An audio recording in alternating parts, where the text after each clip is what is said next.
కేంద్రంలో రాజకీయాలు ఒక్కసారిగా వేడెక్కాయి. ఇటు బీజేపీ బీఆర్ఎస్ నేతల మధ్య మాటల యుద్ధం కాస్త ఒకరిపై ఒకరికి దాడి చేసుకుంటారా అనేటువంటి జిఎస్ఎల్ మెడికల్ ఇన్స్టిట్యూషన్స్ మరియు కిమ్యూ ఇంటర్నేషనల్ యూనివర్సిటీ భాగస్వామ్యంతో ఇండియన్ అలైన్డ్ ఎంబీబీఎస్ కోర్స్ అడ్మిషన్లు అందిస్తోంది నియో. కోణంలో సైతం ఉద్రిక్త పరిస్థితి నెలకొంది.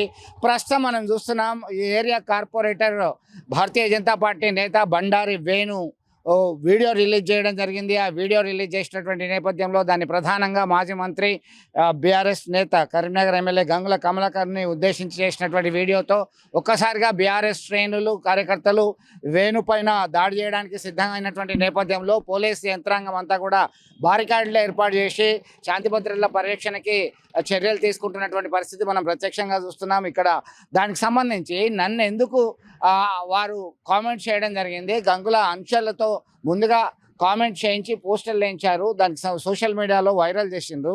దానిలో భాగంగానే నేను స్పందించాల్సి వచ్చింది. నన్ను చాలా పార్టీలో ఉన్నప్పుడు, పార్టీ నుంచి బయటకు వచ్చినప్పుడు సైతం కుటుంబ సభ్యుల సంబంధించినటువంటి అంశాలని లేవనెత్తడంతోనే నేను కామెంట్ చేయాల్సి వచ్చింది అని వేణు ఆ వీడియోలో స్పష్టం చేయడం జరిగింది. దీంతో ఒక్కసారిగా ఎమ్మెల్యే క్యాంప్ కార్యాలయానికి భారీగా బీఆర్ఎస్ నేతలు కార్యకర్తలు చేరుకున్నారు. దీంతో ఒక్కసారి ఇంటెలిజెన్స్ వర్గాల ద్వారా సమాచారం అందుకున్నటువంటి పోలీసులు అలర్ట్ అయ్యారు. అందరినీ పోలీస్ ట్రైనింగ్ కళాశాలకి అరెస్ట్ చేసి తరలించడం జరిగింది. మొత్తం మీద లా అండ్ ఆర్డర్ సిచ్యువేషన్లో ఏం జరుగుతుంది, ఎట్లా ఉండబోతుంది అనేటువంటి కోణంలో చాలా విస్తృతమైన చర్చ జరుగుతుంది. మొన్నటికి మొన్న బీఆర్ఎస్ కార్యకర్తలకు సంబంధించి దాడి జరిగినటువంటి ఘటనలో ఒక కార్పొరేట్తో పాటు మరో 6గురిని జ్యుడిషియల్ రిమాండ్కి తరలించినటువంటి విషయం మర్చిపోకముందే ఈ ఇష్యూ తెర మీదకి వచ్చింది.